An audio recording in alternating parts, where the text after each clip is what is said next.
New week, new game. And on this week we have the Spin Hero.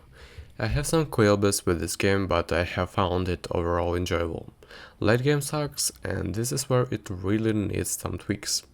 But the lead up to that was pretty fun. The biggest complaint I have is that some of the characters are very badly balanced compared to others. Elaine sucks. She is so weak and it's extremely difficult to make progress with her.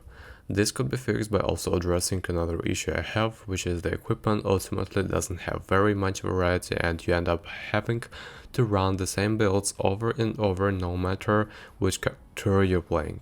This leads to the game feeling really staid and monotonous when you're grinding to get those final achievements. I think it would improve the game vastly to add a bit of survivability and variety to the equipment and make things more beneficial with this facet to the character. For instance, adding lifesteal to certain agility-based weapons would help Elaine's survivability tremendously. It would also help if Elaine get a bonus of the agility weapons, so that it benefits her to use them. And same for the other characters. Give them some slight bonuses to certain weapon types, so there is more sense of difference between the characters. Or give a universal bonus based on their character-specific weapons. For example, give Elaine some kind of bonus that scales with code, maybe a bonus to all agility weapons, not just damage to her unique weapon, which can scale enough to carry it through the end of the higher difficulties.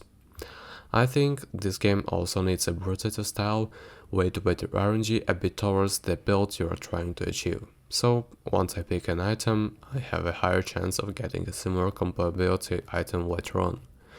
Take for the instance if you run an arrow quiver or shinobi weapons. You can get really over by just not getting enough of the necessary build items. I've personally had a run with 3 elven bows, but 3 refreshes at the top of the 0 quivers. Other games might have relics or less consequential choices. But in Spin Hero, if the build archetype you choose doesn't roll for you, it just flat and out doesn't work. E.g. bow build with deal 0 damage without more quivers, or your repairable weapons build will go to 0 damage if you don't get the blacksmith items. Or you will get shinobi build but you have 0 shinobi weapons wasting a slot.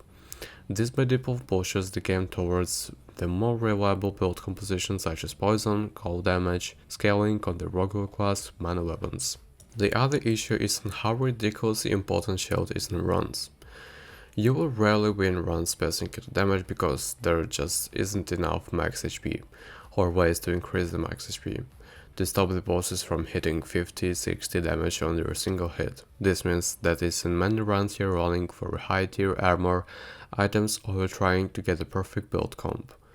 This also skews the game towards archetypes that use less slot machine slots, which drastically reduces build diversity when you're trying for a win. There is a desperate need for way quickly restart a run with the same settings. Given the sheer number of runs you have to get in a successful run, it's wild to have to go back and out of the menu and select the character and the perk each time.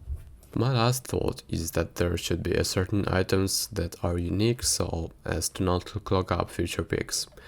I'm thinking specifically of the shinobi belt, which makes no sense to have more than one of them, and yet you'll have the runs where I see 4 or 5 more of them after choosing it the first time. Those slots would be much better served showing me something else. I think this applies to the Burning Scroll name, which removes all the stacks or fire to the damage, so having more than one is useless. There may be others, but those are the 2 that come top of mind. Anyway, it's the right price point that if you enjoy the game like this, like the bullet style building based on extremely heavily punishing levels or RNG, I think it's definitely worth the purchase. Even in my frustrations, I find myself booting up in every day after work to unwind while I try to get the glass cannon Elaine through another difficult level. So guys, don't forget to subscribe, hit the like button and also hit the notification button to not miss the new reviews. See you in the next videos.